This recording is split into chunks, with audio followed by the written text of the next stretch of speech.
ready to talk hockey. Streaming from the Oilers Live studio. Subscribe or follow today.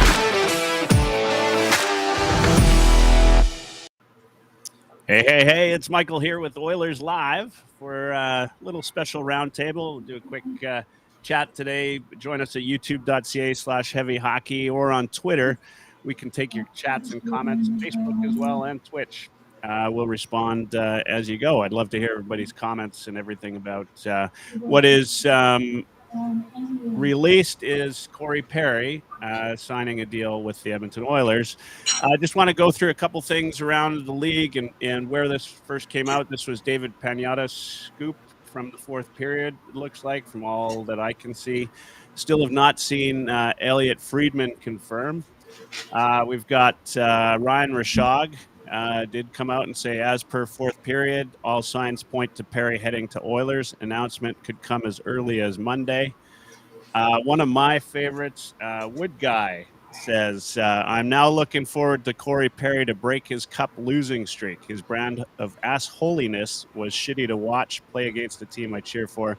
Now that he plays for the team I cheer for, I welcome it. Yes, I'm that shallow when it comes to making Edmonton better. Sarah Volley, this was about 30 minutes ago, says decision coming soon for Corey Perry, but nothing done yet between Perry and the Oilers, certainly trending. It's been an exhaustive process, both in due diligence and fit, involving suitors like the Panthers, Rangers, Go Bolts, and others. One of the interesting one was Mike Grinnell posted a little clip of the Spit and Chicklets guys, and I won't repeat word for word what Biz Nasty said, but he said he couldn't see Corey Perry signing in a media circus like a Canadian team, and he thinks it would be rated R if Corey Perry went and played for the Florida Panthers, which is not untrue, but there's a whole plethora of fans that would love to see Biz Nasty be wrong on that side. We got lots of folks tuning in right now. I want to introduce the guys from the Heavy Hockey Net that came here to do the roundtable today. We've got Mr. Ragu, we call him Saucy here, Mr. Mike Dursa, and Ryan the Oracle Lotsberg. Thanks, guys, for joining today. We didn't. There's no agenda. I mean, this is brand new news. So, guys, please fill in the chat, fill in everything. Let's talk about this a little bit. Just kind of quickly, I'm going to go around the table, and I want to hear, in a few words as possible, kind of what you feel. Is this good, bad, or otherwise? Ragu, let's start with you. Saucy, what do you think? I think that's funny. Anything off ice, we'll see. I think the same conversations came when Kane came here, and obviously he kind of turned everything around. And Cassian. And the list goes on.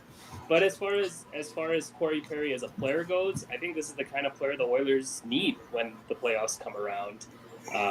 The grit he's provided, he's always gone to teams that are cup contenders.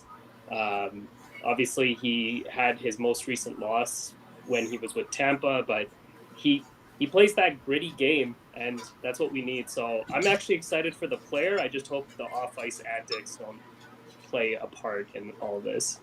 Yeah.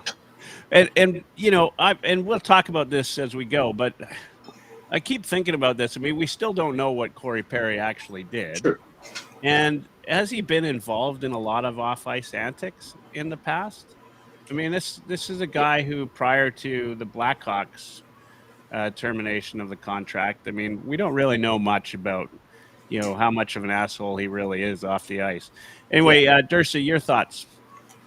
Well, I'm of the opinion that this franchise has always been welcoming of people with a little bit of a checkered past with open arms and give them a second chance. And to the best of my knowledge, it's never really backfired big time for them. Yeah. I mean, you can go all the way back to Craig McTavish and what a wonderful human being he turned out to be, after he sort of stepped out of bounds and had his incident. Cassian, same thing. Evander Kane, so far, other than some comments that get people's dire up in the media, he hasn't really done anything way offside either. And I think he's been a reclamation project positive story as well. and hopefully that continues. The only thing that kind of gets me a little bit nervous is we've never done 2 at a time. and now we're stepping there. But Corey Perry, the player, yeah, I've got all kinds of time for that guy. All right. There you go. Lotzi, last but not least, what do you think, buddy? Yeah, I mean, obviously 2 sides to this, the off ice and the on ice. As you said, Michael, we don't know what he did, so I'll have to reserve a little bit of judgment. I remember listening to Sarah Valley talk about Perry recently, and he was willing to vouch for Perry as the person because he knows him quite well, and they have a bit of a relationship, I guess. And Sarah Valley was quite willing to stand up for Perry on that regard. So, okay, great. We'll wait to see. But the reality is the Oilers are in a win now window, and they are up against the cap, right? So what do? Bargain bin shopping. Evander Kane, we got him at a time when his price was at an all-time low, and he's been a boon for us for the most part. And this is what this is too. This is bargain bin shopping. We're getting Corey Perry when his value is at an all-time low, but Corey Perry, the player, we're weak at right wing. He's a right wing with size that has a little bit of nasty to him, and that can still produce 9 points in 16 games so far this year on a horrible Hawks team. That's worth a look.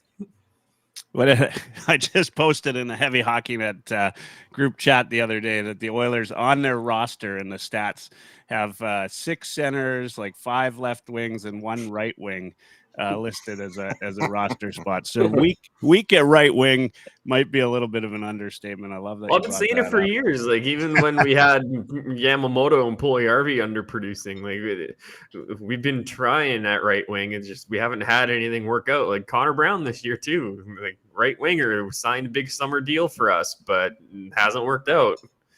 Yeah, so we're still weak.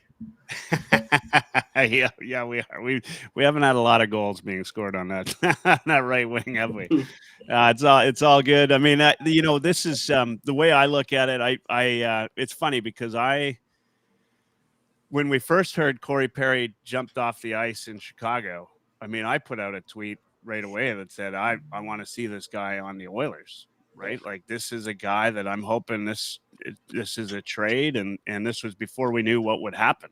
Right. And I said immediately, I mean, I've been, as you guys know, I've been screaming to have this guy on the Oilers for a few years now because he's the kind of player we've been missing. He's the kind of player that McDavid's played the last couple of games, right? McDavid's been the agitator for the last couple of games, and we don't need McDavid being the agitator. We need Corey Perry going out there doing what Corey Perry does.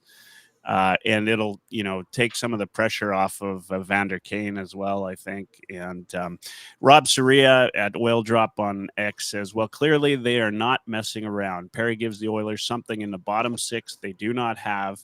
Anyone who isn't happy with this signing, you are confused. That's a very typical Rob Soria type of tweet, but more or less sums it up. This is until we actually know. I mean, this Corey Perry was cleared to sign with another team. We don't know what happened. Interesting that if he does sign, the Oilers play Chicago right away. In 2 games, if he goes there. This is big news. It's clearly not 100% yet. So there's, anything can happen in a couple days. I remember, how we'd heard the Woodcroft news and we waited and waited and waited for that to happen. So, there's still always the slight chance that Dan Heatley, right? That maybe something happens that doesn't come to fruition. But this is a guy that's been, like everybody says, well, do you really want a guy that hasn't won the cup, right? Like in, however many trips. Mm-hmm. I want a guy that knows how to get to the cup final. Like we haven't even been there. So who, which Oilers are going to, chirp that one, right? Like then Perry has one. Yeah, he's won one. He won exactly. One. He won one with the Ducks way back when. But he's taken teams that I don't think really, were thought of as being cup contenders at the beginning of the year, and he's been a big part of them getting there. And in the playoffs, as we know in Oilers land, he's a force. Whether it's the kind of force you want on your team or playing against your team or not, it doesn't matter. He's a force in the playoffs. So this is good for sure. Well, to that point, Michael, like, you look at the teams he's been to after leaving the Ducks. Like Montreal went to the Cup final, Dallas went to the Cup final, Tampa Bay went to the Cup final. So yeah, he's a useful contributor on elite teams, but it also shows that he wants to be on elite teams and he wants to win. That's the big thing. I think his goal is going to be very much aligned with what the Oilers are thinking right now. The Oilers are in a win now mode. It's cup or bust this year. That's been the mantra ever since last spring.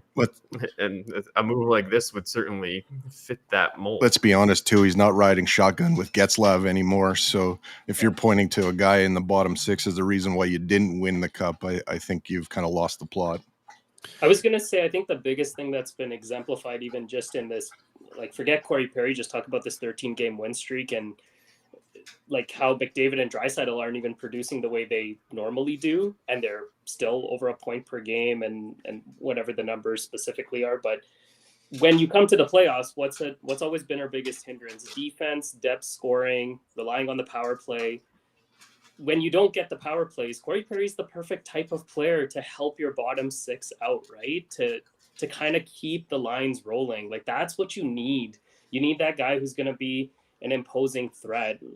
Vegas's biggest reason for winning last year was they had 4 lines rolling and 6 D-men going the whole time. That's kind of what we need. And the Oilers are already showing that they've got that so far with the roster that they haven't changed anything. The coach change happened, and now they're 21-3 in their last 24. And you add pieces like this, it's just going to help you.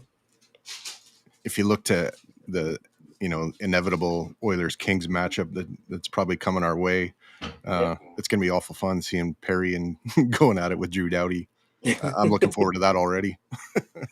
Yeah, Corey Perry adds a level to this team we have not seen in a long time, right? Like, Cassian was supposed to be that guy. And Correct. Let's be honest, we ran him out of town because he didn't end up being that guy, right? Like, he was that guy for a bit of the playoffs, right? Yeah. But Corey Perry just naturally plays that role, right? I also feel like it's like Pat Maroon was my favorite enforcer that we had, and I was so sad when he left. That's what I feel like he could be, kind of that replacement for that type of player. So let me ask you guys. Do you guys remember? Oh, sorry. Go ahead, Watsy. I was gonna say, do you guys remember? I can't remember who it was against or when it was, but I remember this clip in this game, like Perry sitting on the bench and he squirts a water bottle into somebody's glove. Like, when is the last time you saw an Oilers player who want to do something like that? Yeah.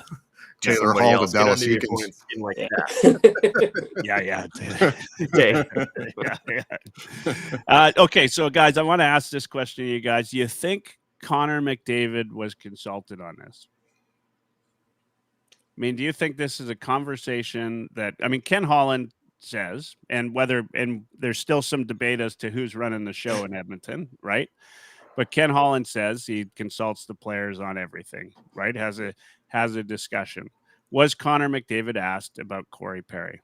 And I'll go for it. I think 100% if this was going down, Connor McDavid was consulted, but Connor McDavid has one goal and one goal alone, and that's to win.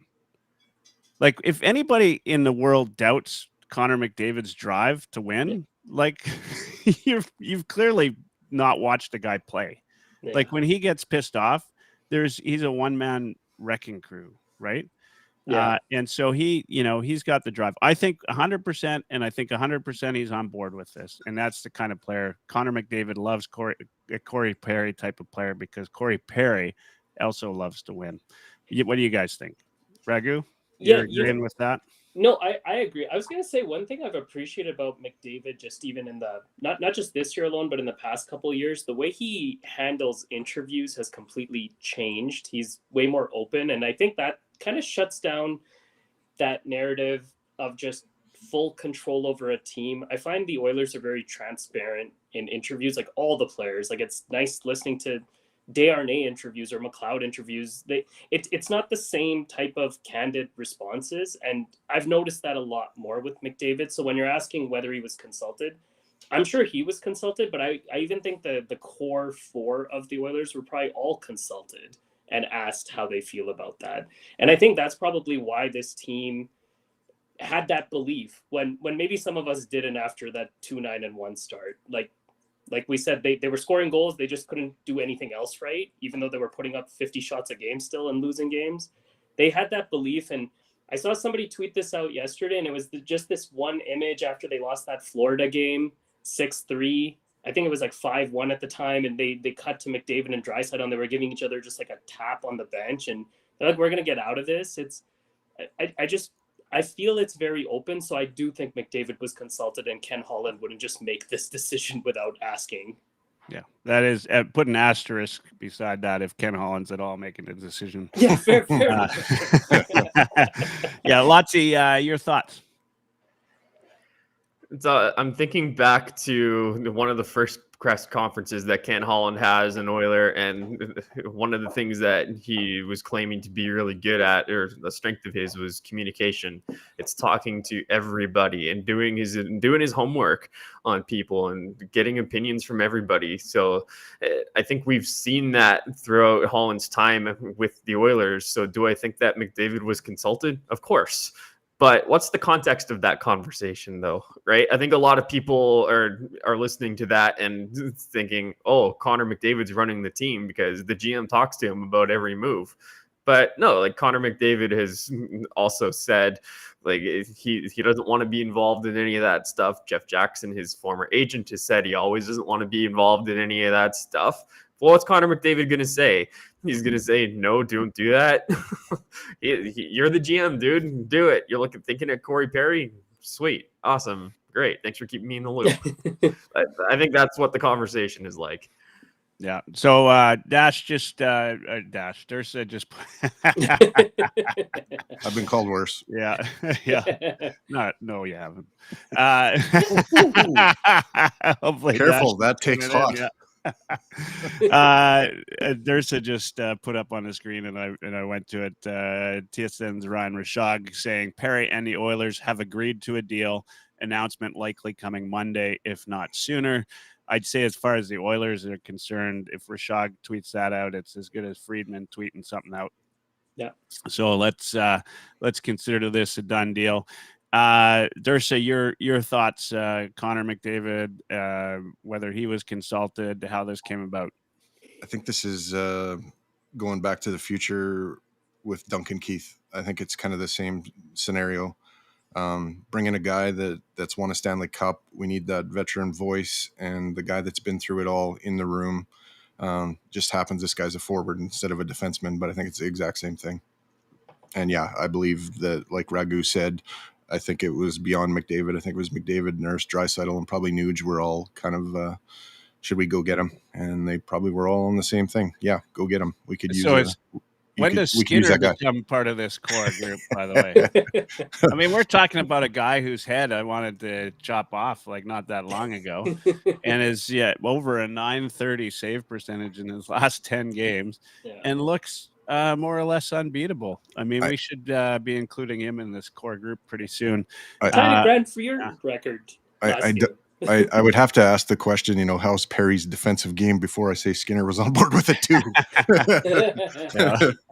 Yeah, well, I can tell you that all Skinner says is as long as he's not grabbing my pad, I don't care. Right?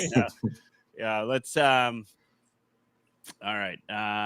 Omer Ali says he's finally ours. I mean, this is something that's been rumored for, I don't know, 20 years now. We've been looking at Corey Perry as an Edmonton Oiler. I was asked last night, I was watching by the way, Oilers beat the Flames to take the record 13th Canadian straight win. Amazing streak the Oilers are on. As we, the conversations we've had on Oilerslive, on 97 Octane, everybody's been having. I mean, this is is boring for us because, like, you know, when you're on a 13 game win streak, it's like, what do you complain about? You want something to complain about when you get it here. So thank you, Corey Perry, for giving us something to talk about again. But you know, I'm watching the game last night with a Calgary Flames fan, and it was it was obviously a good game to watch. But my friend looks over at me and he says, "What are the Oilers going to do at the trade deadline?" And you know, this is $1 million question right now. And this, if you know, this now that Edmonton signed Corey Perry, it becomes a legit question. And for I look at this and I say, like, the Oilers have won 13 in a row.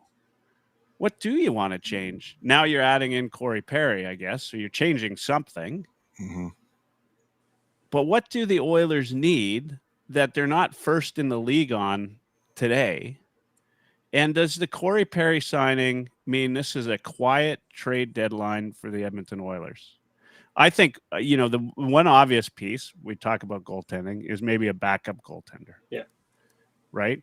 And the other piece that happens is Corey Perry signs. You've got a couple of movable pieces now in the bottom six that might get you, a somewhat capable backup goaltender. But even there, Picard's come in and played, I think, better than expected. So maybe Dursa, I'll start with you. What's your thought on on this? Like, what do the Oilers do now with Corey Perry? Are they quiet? Are they making big moves? How does the Corey Perry signing change the Oilers' strategy going into the deadline? Well, I think we got to watch Corey Perry play with this group a few games before we can evaluate really what we are. I mean, we're a wagon right now. We're a wagon right now, but see how the chemistry all comes together. My question, I guess, is if Perry's coming in, who's taking a seat? I don't think that's an obvious answer. So that one gets interesting for me. But and you see a lot of talk about trading Matt Kulak, or sorry, Brett. I keep going back to the old. We know who you're talking about. The Twitter apocalypse. You see a lot of talk about trading Brett, and that guy comes alive during the playoffs. So I don't think you want to trade him. Broberg's never seen much of playoff time, and more or less is still a rookie. Like, so that to me is kind of nonsensical talk. Still maybe looking at upgrading Cody Ceci, but Ceci's been fine for a long time here. Like his game, I'd say he's been better than fine. He's been great. Yeah. I don't really have a problem with our decor right now. They seem to be able to handle whatever's thrown at them. I mean, teams are having a hard time scoring 2 goals against this team. Don't tell PK Subban that, but So maybe for me, it's still trying to upgrade the backup goaltender position. But Calvin Pickard, when he's been in there, he's been serviceable, and I don't think you're getting a goalie that's better than Skinner. So I don't know if you need to do too much there. Well, and let's be real. I mean, who's going to trade for a goalie now that Skinner's playing the way he's playing, right? And I would, and as we all know, I was well on board the goalie train, like well on board. I would have fought you to the death on it, but hey, as I said then, and I'll say now, I'm happy to be wrong about that. Like, Skinner's turned it around. He's playing positionally well. It's great. Lutzy, your thoughts? Well, I always talk about the cap situation. Mm-hmm. Yeah, the Oilers are. You're like that HR guy that everybody hates. Yeah, exactly. You're Toby Flenderson. Yeah, we can add this and add that, but like at the end of the day, there's no cap space. So in order to create cap space, you have to move cap space. Like some of the names that Dursa just mentioned, like Kulak, you could plug and place a cheaper vet D and on your third left pairing. You could put Broberg up there, but there's risk in that too. But I mean, it's not a have to. Kulak's just fine there. Cody Ceci, he's been fine defensively. The one thing I wish we could get a little bit more out of Ceci or whoever would take his place is a little more offense, a little more finish. Holloway fed him beautifully last night. Like Ceci gets his chances, but it's over a calendar year. It's getting close to like 15 months now or something since he scored a goal. Like, it's getting ridiculous. He's got 11 points, I believe. We're halfway through the year, so trending for low 20s for points. Like, yeah, that's a low end second pairing D. So I think there's room for improvement there. But again, we're shutting the door right now. We're hard to score against, so it's not a pressing need. The one thing that's been missing throughout this 13-game win streak, though, is the depth scoring. We look at Ryan McLeod and Warren Foegele producing, but like, they're playing on Draisaitl's line. I don't consider that depth scoring. And guys in the bottom six, like Evander Kane, Derek Ryan, Connor Brown, those guys, like, I think they account. I did a piece recently when the streak got to 10. And I think there were 3 points combined for all those guys that I'm talking about. Janmark hasn't scored anything since early December. Yeah. Ryan has done little. Hamblin hadn't done anything since the end of November. So like, there's room for improvement in the bottom six. Like, I still think if you can find a bottom couple of lines that can contribute every night and get the same level of production we're getting from the top six, look out.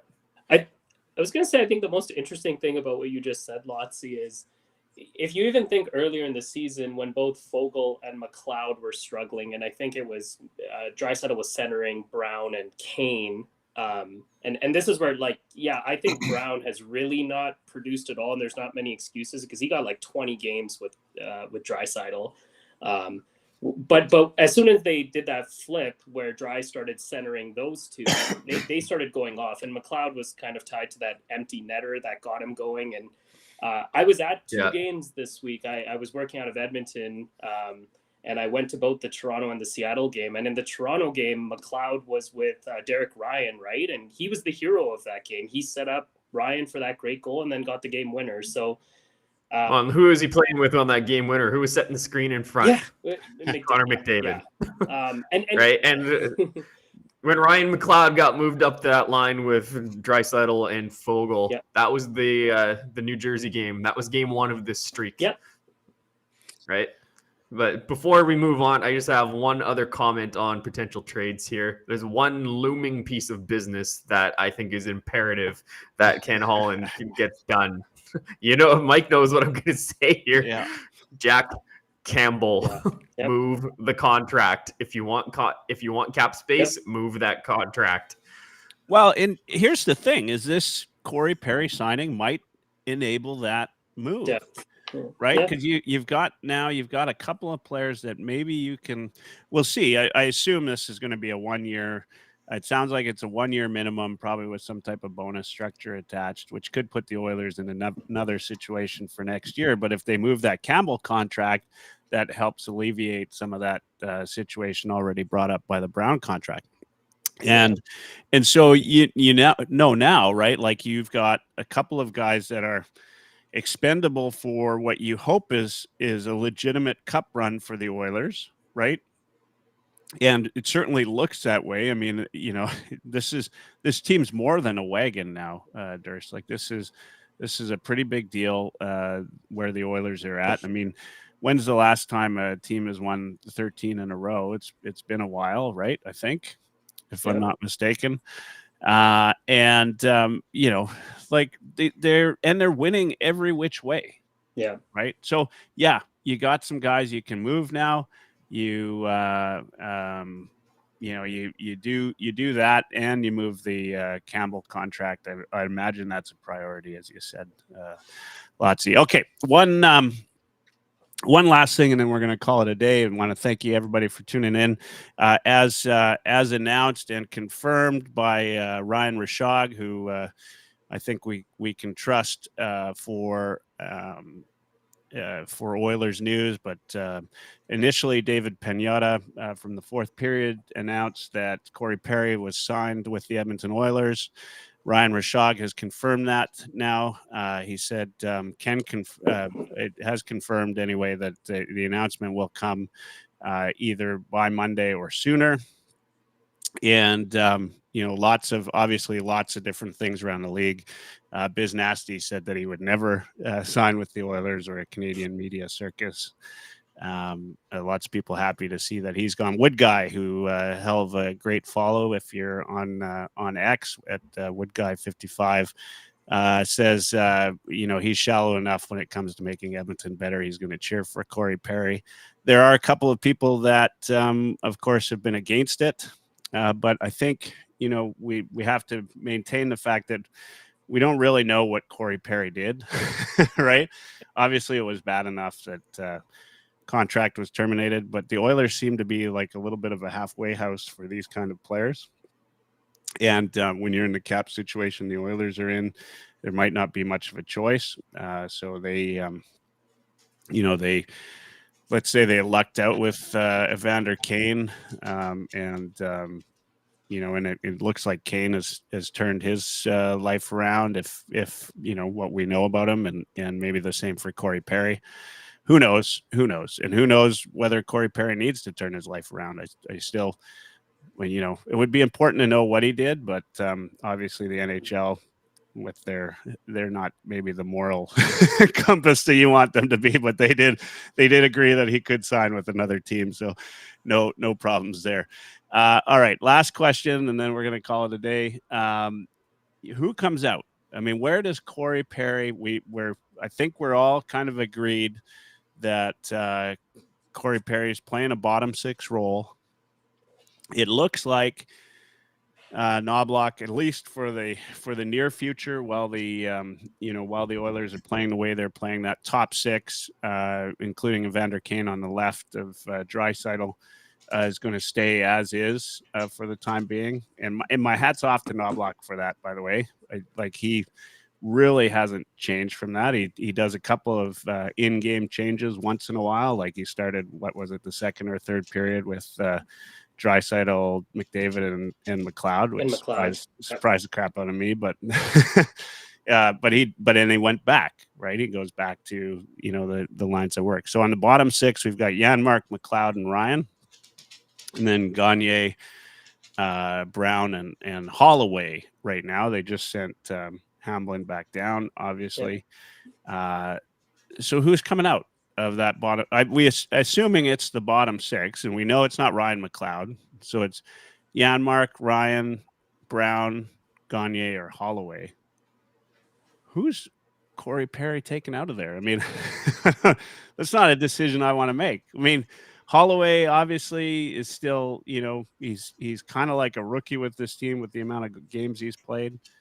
Is that a possibility, or is this like a couple of guys like Gagne was never expected to play the full year?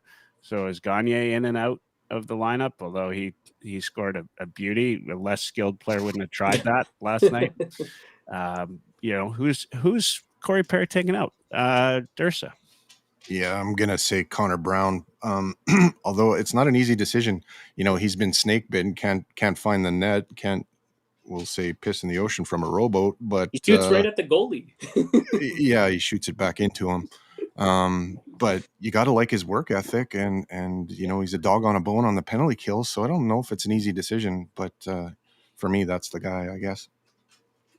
Okay, Lotzi. I feel like it should be Brown, but I don't feel like it will be Brown. Like some stranger says, looks like the Oilers will have to make a move to fit Perry's cap hit. Yes, that's correct. Adam Ernie, Phil Kemp, either one could easily just go back down and we won't miss them. As for who comes out of the lineup, though, when looking up last night's lineup, like the PK has been rolling, and Coach Knobloch has entrusted guys with those roles. It's Matthias Janmark, it's Connor Brown, it's Nugent Hopkins, it's Ryan McLeod, Derek Ryan, right? So like those guys are likely safe, and like Derek Ryan, his face-off prowess, like he's one of the few right-handed centers that we have that can win or draw for you. Like he's an important player. He doesn't produce a ton, but he's an important player. So I don't see him coming out of the lineup. So that pretty much leaves Holloway or Gagne. Holloway's the first-round pick that they've invested a lot of time into, and Holloway brings a ton of speed, and he's got some skill in the bottom six. I think he stays in. That leaves Gagne, which for me is annoying because he's at a half a point a game per point production. But a double hip surgery with his age, he doesn't need to be in the lineup every night. And Corey Perry is 38 years old as well. He probably doesn't need to be in the lineup every night either. So no matter what, whether you have Gaggs or Perry in there, you've got an older vet on the right side that can produce. So like I'd say him and Gaggs kind of rotate. Yep. Yeah. You could be right. And at that cap value, if assuming it's near the league minimum, that's not necessarily it's going to have to be, right? Yeah. Like it's going to have to be. Saucy, unless they're going to make anything a trade different from what Lotzi had to say? No, I was basically going to echo the same thing. Like all the people on the penalty kill need to stay. So that's like Connor Brown is who I would take out, but he is good in that position. And yeah, I'm just seeing some stranger say, yeah, and Mark, I saw somebody else say, like, I'd hate for it to be Gagne. I think it could be a rotational thing, like Lotzi said, where you might just need to even get Corey Perry like up to speed a bit, just playing on an Oilers team. So he might not just play every game. Maybe he needs a couple games to get in and out. And then once he starts going, you just see what's working for you. Right now, things are working well in a lot of different situations. So, but when the playoffs come, you're going to need him. And I realized I actually didn't answer the question you said about what we would need to add. For me, I still think we need a defenseman, like whether it be depth or whatnot, because injuries happen in the playoffs. And I always think of backup goalie too, because how many times did Colorado get eliminated because one or two goalies got injured in the playoffs? So I always think about depth pieces being important from an injury standpoint. I agree with Lotzi on the cap. So this is where moving Campbell is important to kind of free up like one or two pieces you can add that you might end up needing later on. We don't have time to talk about it. We're gonna call it a day, but it does make me wonder if Broberg's on the block or not. Yeah, maybe. And especially given that he's not likely to see a game with the Oilers for any time in the near future. We'll see, but he would be an interesting piece to move to get the Campbell contract moved, because that's gonna take a lot of creativity, and it's gonna probably take somebody with some upside. And so we'll see. My thoughts, I mean, you guys said it all. I mean, it's likely Gagne for a number of reasons, and in and out, but like anything, in the bottom six should be where the accountability is with the team, right? So guys will play in and play out depending on how they play, right? And it'll be nice for Knobloch to have that actual depth on the bottom six where he can, choose. And for Gagne to be playing the way he's playing for the Oilers, I mean, that's great, right? Like, I don't know what anybody expected, but if you expected him to do as well as he's been doing, I'd call you a liar. But I mean, he's been doing great, and he's especially after the hip surgery and everything. Some strangers does say good luck moving Campbell, and you're right. It's going to take a whole lot of creativity to move the Campbell contract, but it can be done. We've seen other moves done like that. And so we'll see what happens in the upcoming days or weeks. So we're going to close this off, give kind of our last words.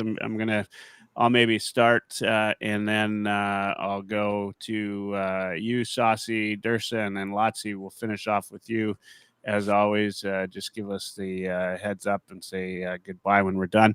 Quickly, while we've got everybody on the line, the Heavy Hockey Showdown is on February 25th in Edmonton in support of the Sexual Assault Center of Edmonton. We still have 2 skater spots left.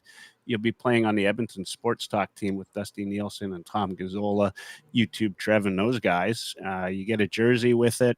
If you sign up within the next couple hours, I think I can still get you a personalized jersey. I have till later tonight to submit the final roster. So sign up there. You can go to heavyhockey.com/heavyhockey showdown for that. And then we also did the pre-party tickets out. Just check my Twitter at Oilerslive for that. Okay, my thoughts on Corey Perry, I think this is a guy who, as everybody knows, there we go with the jersey. Everybody knows will be a great, it's a great addition as far as, just an agitator player that the Oilers haven't seen for a number of years. I think that, I go back to what we expected from Cassian, especially after the playoffs, right? And that's what we were hoping for when Cassian came. And he just never amounted to that. He did what he could, but I think his life had changed around, and so he didn't have that sort of asshole mentality that he he kind of always had back in the days when him and Gagne were at it and all those things. Like, Corey Perry still has that asshole mentality, and that's that's how he plays. That's how he plays the game. And whether you like it or not, you hate it when it's against your team, but you got to love it when it's on your team. I mean, we watched Esa Tikkanen, for those of you old enough, do that for years, and we loved that guy. We loved him. He's still great if you're following him on Twitter. but this is the kind of guy that the Oilers have needed, and he's also a guy that understands how to win. And he's got a lot of playoff experience, a lot of experience in a cup final. He certainly knows he knows what it takes to get there. And so, expect good things when he shows up in the lineup. I'll be curious how long it takes him to get into the lineup, whether he'll be available for the Blackhawks game. That remains to be seen, because he's likely been off skates for a couple weeks now. So anyway, that's my thoughts on it. Welcome Corey Perry to the Edmonton Oilers. I hope that you take us to the cup final. All right, Saucy. And win it. And win it. Yeah. Yeah, no, I agree. I was going to say sometimes the intangibles are always hard to see as fans. Because even when the Duncan Keith trade happened, or like, he seems old, like, is this going to work? And you heard a lot of players on the team talk about how important he was during that run all the way to the Final Four. So I think that's what you sometimes even need with your depth. Like, I think our top six, like, we've been through enough playoff runs now that they've been through it, but that steady voice that kind of helps the bottom half of your team, I think that's important. And even just some of the insights he'll bring will be key. And you've seen that we just don't have that same physicality, because I think Nurse has kind of stopped hitting as much as well. Maybe that changes again in the playoffs. Maybe he's saving it. Maybe he's done a lot of preparation and mindset changes for what you do over an 82 game stretch versus what you do over the next 28 that you could play up to.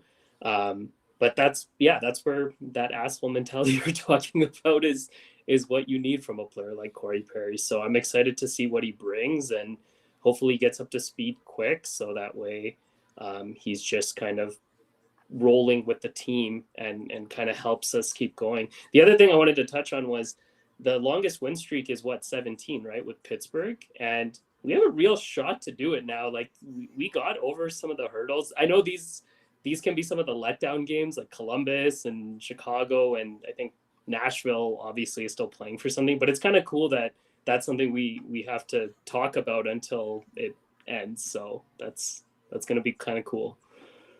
Yep. Agreed. Dursa. Yeah. I'm going to quote a line from an old movie that, most of us have probably seen, but some of the younger people probably not. Days of Thunder. There's a line that goes, no, he didn't slam you. He didn't bump you. He didn't nudge you. He rubbed you. And rubbing, son, is racing. And that is Corey Perry to a T. I mean, any rule in the NHL, he will work to the nth degree in his favor and test officials to make a call or not make a call. What do we tell Corey? All of that stuff. Some people are apprehensive about this. Edmonton's been the place where reclamation projects seem to work out, and giving people a second chances seem to work out in their favor. This team is on fire right now, and you either, fit in or you're gone. I don't think they're in a position to lose this time around. Corey Perry needs the Edmonton Oilers. The Edmonton Oilers right now don't really need Corey Perry.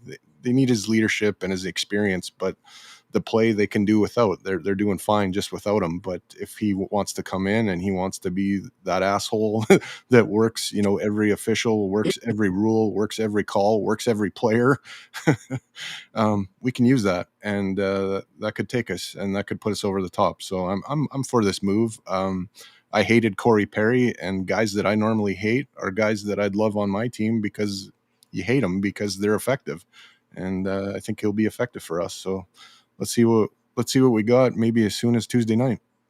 Look how much we hated Bieksa, and now he's like one of my favorite people. For sure, for sure. And he was supporting us last playoff. Well, I love his commentary, but I still hate him. All right, Lotzi, you go. So one of the things that we all love about Evander Kane, especially come playoff time, is that he drags other people into the fight with the way he plays. Corey Perry is going to have that similar effect. Now, we can have that effect on two different lines when we come to the playoffs this time around with Corey Perry on the roster. So, yeah, that's a huge thing. The Oilers are just going to be more engaged. They're going to be tougher to play against. And Corey Perry can still bring it on the score sheet, too. So that's also very important. So, I mean, it's a great thing. The Oilers have won 13 straight. We're on an impressive winning streak right now. You think back to the decade of darkness and even to the start of the season where we were 3-9-1 before a coaching change. Just enjoy these times, Oilers fans. We're at 13 wins in a row and we're adding pieces. Live it up, enjoy it. It's a good problem to have, eh? Good problem to have. And for the last word, I'll take a quick second to do a little more promotion for the Heavy Hockey Showdown. You're seeing a lot of people that are asking for donations and as part of their fundraising efforts for the Sexual Assault Center of Edmonton. I am one of those people. So look at my Twitter page at Lots Ryan. You're going to see progress reports of my fundraising and of my fitness journey that I'm on right now. I started training for this at the end of December, early January, and I've been keeping at it every day, and I intend to keep going every day until the Heavy Hockey Showdown. So if you feel inclined to donate, it helps me stay motivated to do my training, but more importantly, it helps everybody that needs the services of the Sexual Assault Center of Edmonton. So thank you guys for your support. It's been awesome. And yeah, enjoy the rest of the day. Normally I wouldn't take a last word, but while you're here, make sure you like and hit subscribe at youtube.ca/heavyhockey. Thank you to everybody that's tuned in. There were lots of you today. We hit some good numbers. Welcome, Corey Perry. Everybody else, have a great day.